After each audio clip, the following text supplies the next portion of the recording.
Assalamualaikum warahmatullahi wabarakatuh. Gimana anak-anak puasanya hari ini? Nah, Ibu doakan ya, semoga puasanya hari ini tamat sampai nanti azan maghrib. Oh iya, apalagi nih kalau semangat sampai full ya 1 bulan. Tapi Bu, kok aku mah misalkan kemarin udah batal karena sakit, gak apa-apa kalau sakit mah. Makanya kita harus berdoa sama Allah biar kita terus diberikan kesehatan. Nah, hari ini kita akan belajar tentang penggunaan tanda titik. Jadi kita bakalan tahu tanda titik itu digunakan untuk apa saja nih, ya. Di sini ada pembahasannya. Coba kita hitung 1, 2, 3, 4, 5, 6. Ada 6 penggunaan titik yang akan kita ketahui. Ada mengakhiri sebuah kalimat, penulisan waktu, bilangan, langkah-langkah kegiatan, bagan atau daftar, singkatan nama, dan akhir singkatan gelar, jabatan, pangkat, dan sapaan. Kita akan membahas satu persatu. Yang akan kita bahas yang pertama kali yaitu penggunaan tanda titik di akhir sebuah kalimat. Kalau ini sebelumnya juga kita sudah pelajari, tapi Ibu akan mengulangnya biar kita mengingat kembali. Nah, jadi tanda titik itu digunakan di akhir kalimat. Jadi setelah menulis kalimat, kita mengakhirinya dengan titik. Nih, contohnya Fitri dan Komang berangkat ke sekolah bersama-sama. Jadi kata yang digarisbawahi ini merupakan kata terakhir dari kalimat ini. Setelah kata terakhir, kemudian dibubuhkan sebuah tanda titik. Nih, paham ya? Karena ini mengulang. Selanjutnya, tanda titik untuk penulisan waktu. Tanda titik dipakai untuk memisahkan angka jam, menit, dan detik. Jadi tanda titik di sini untuk memisahkan antara jam, menit, dan detik. Contoh yang pertama, di sini ada penulisan pukul 5:30 menit. Kalau ditulis dalam angka itu 05.30. Jadi ini 05-nya menunjukkan jam, 30-nya menunjukkan menit. Jadi di antara jam dan menit itu harus menggunakan tanda titik untuk memisahkannya. Kalau contoh dalam kalimat pukul 5.30 Lani sarapan.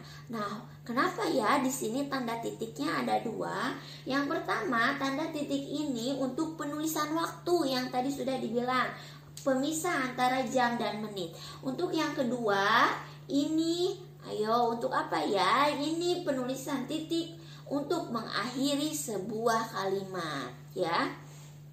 Contoh yang kedua ini ada pemisah antara jam, menit, dan detik. Dibaca pukul 5:22 menit 8 detik. Jadi ini menunjukkan jam, kemudian diberi titik. Ini menunjukkan menit, kemudian diberi titik, dan ini menunjukkan detik. Ini jamnya ya. Kalau dilihat dari gambar jam ini gambarnya. Paham ya? Jadi kalau mau menulis angka jam dan menit itu harus dipisahkan dengan titik. Tidak bisa menulisnya misalkan 05.30 tanpa menggunakan titik. Berarti itu salah. Selanjutnya, tanda titik untuk singkatan nama orang. Nih, Ibu akan membedakan, di sini sudah ditulis sebelum disingkat dan ada yang sesudah disingkat. Jadi kalau sebelum disingkat itu ditulis full namanya. Nah, kalau sesudah disingkat, sebuah nama itu harus menggunakan tanda titik. Contoh, Muhammad Hasan.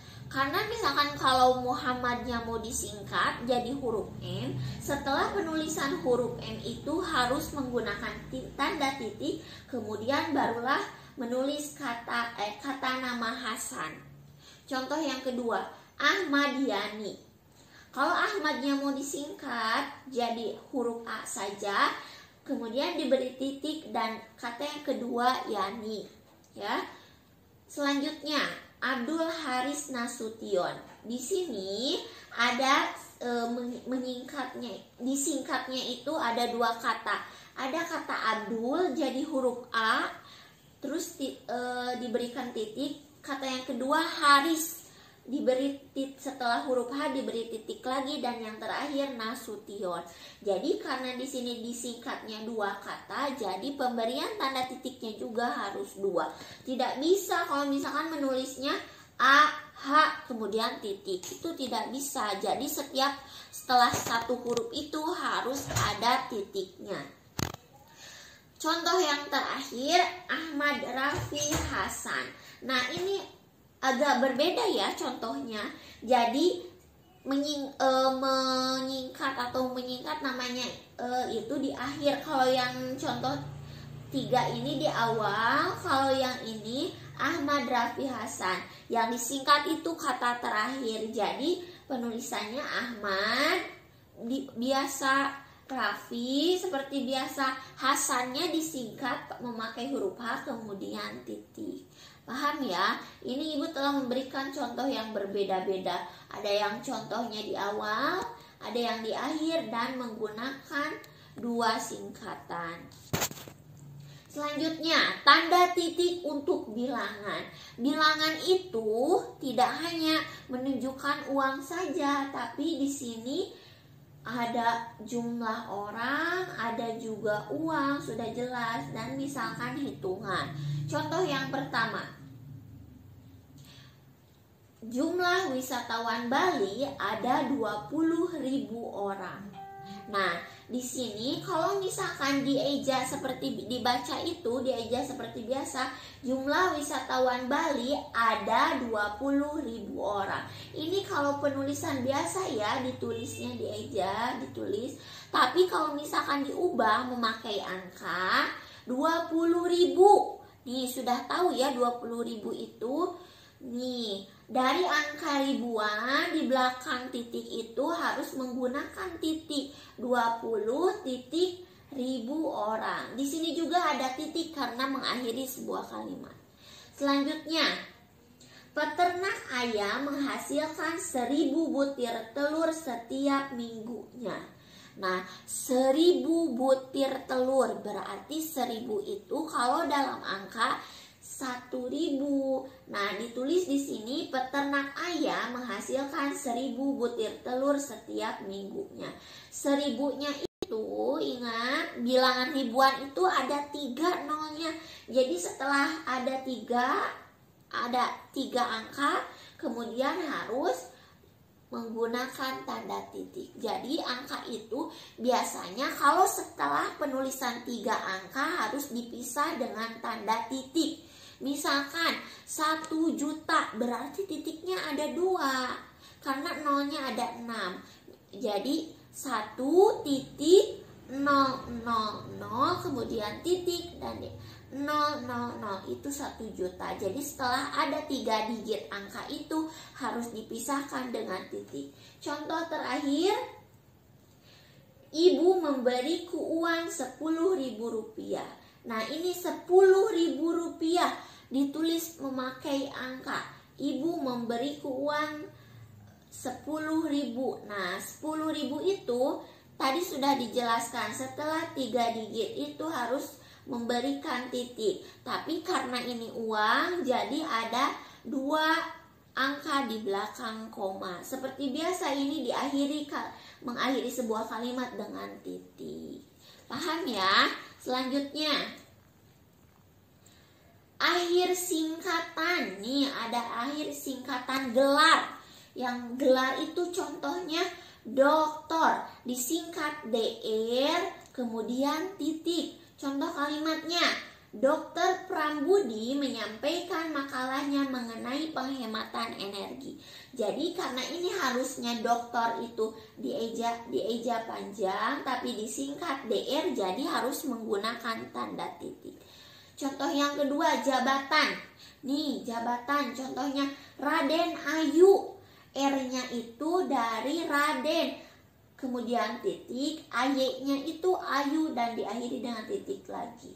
Kalau dalam kalimat Raden Ayu Kartini keturunan bangsawan Jawa. Kalau ini contoh kalimatnya masih tidak disingkat ya. Kalau disingkat misalkan R.AY keturunan bangsawan Jawa ya. Paham? Contoh ketiga, pangkat ada kolonel, disingkat kol titik. Jadi kalau misalkan penulisan kolonel disingkat kol, harus diberikan titik. Kol titik Superman mengajukan pensiun karena sakit. Contoh yang terakhir, sapaan. Nih, misalkan Bapak disingkat BPK, harus diberikan titik. Penghargaan pemerhati lingkungan diberikan kepada Bapak Supriyono, karena ini bapaknya disingkat jadi harus diberikan titik. Jadi ini merupakan penggunaan titik untuk akhir singkatan gelar, jabatan, pangkat, dan sapaan. Paham ya? Selanjutnya, nih ada penggunaan titik untuk langkah-langkah kegiatan, bagan, atau daftar. Ini ibu contohnya hanya gambar aja ya. Biasanya kalau yang kayak gini itu nanti kalau kita misalkan sudah belajar di perguruan tinggi atau kuliah, itu bisa saja SMA, sekolah menengah atas. Biasanya kalau SD sudah mempelajari tapi tidak akan ada di kelas bawah. Kita hanya mengenal saja. Contoh yang pertama, langkah-langkah kegiatan. Contohnya ini langkah-langkah penelitian. Jadi di setiap akhir kalimatnya itu harus menggunakan titik.